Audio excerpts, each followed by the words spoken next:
Jimmy has 12 digits in his telephone number. There must be 2,000 advertisements in these yellow pages.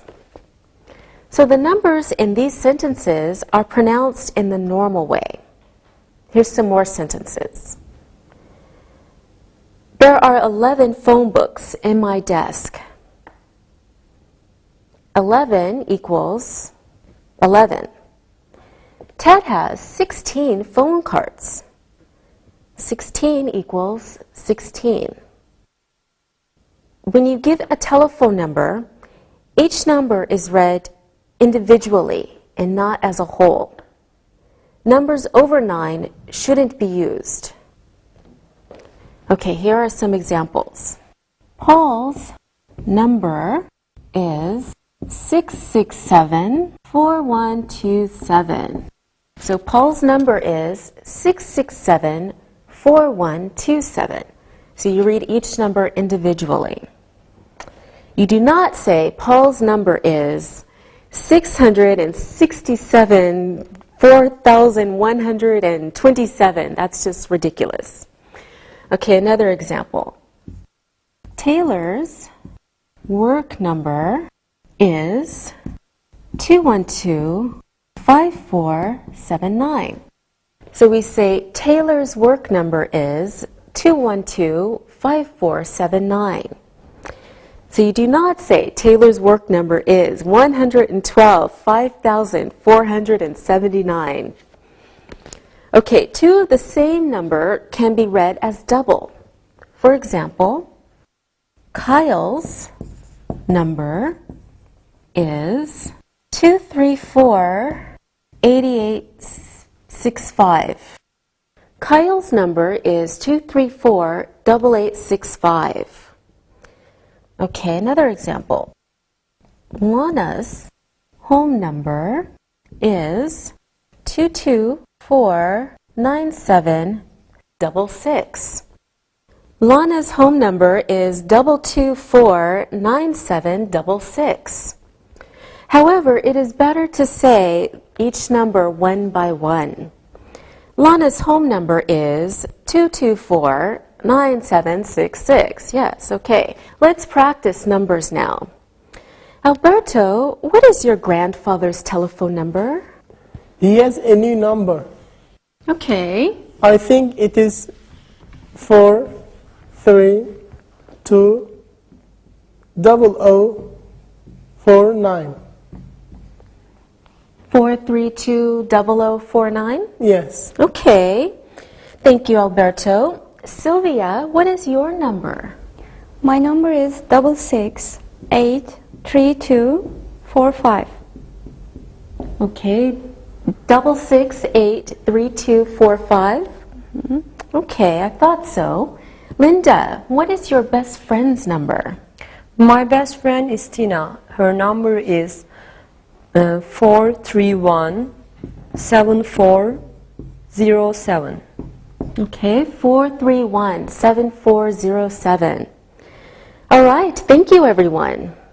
Now it's time to look and listen. Look and listen. There are 412 mobile telephones for sale in that store. Pedro's number is 412-9630. That telephone book has 6,100 numbers in it. Her friend's number is 969-0011. Read and repeat.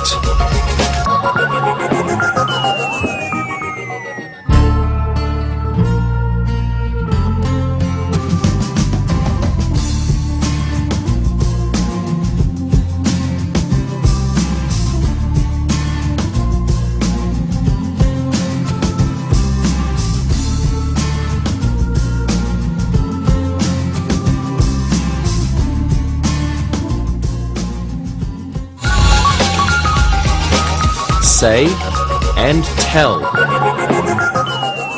Now it's time to learn when to use say and tell. Say and tell. Let's look at some examples. Ellen told Steve to call you. Patty told her mother to call back at 4 o'clock. If there is an indirect object or a listener, we use tell. Again, look at some sentences. Ellen told Steve to call you.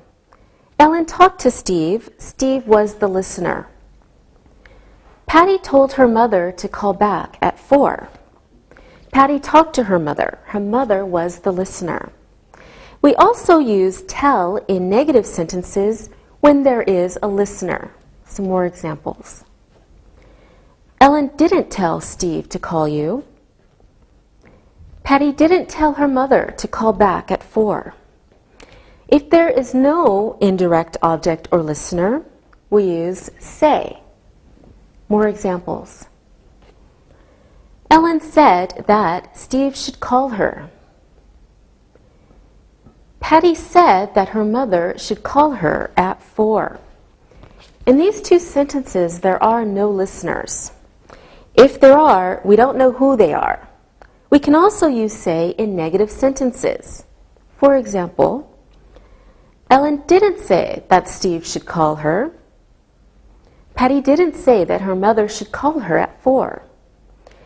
Using say or tell is easy if you remember two simple rules. Okay, notice that. First, if there is an indirect object or listener, use tell. Second, if there is no indirect object or listener, use say. For example, Fred told you to call me, not Fred said me. Next example. Mother always says, be quiet to the children, not mother always tells. You can say something to someone.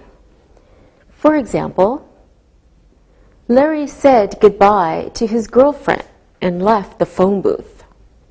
Next, what did she say on the phone to the police? In these two sentences, girlfriend and phone are objects of prepositions. They are not indirect objects. In these cases, say must be used. All right, now we're ready to practice. Say and tell.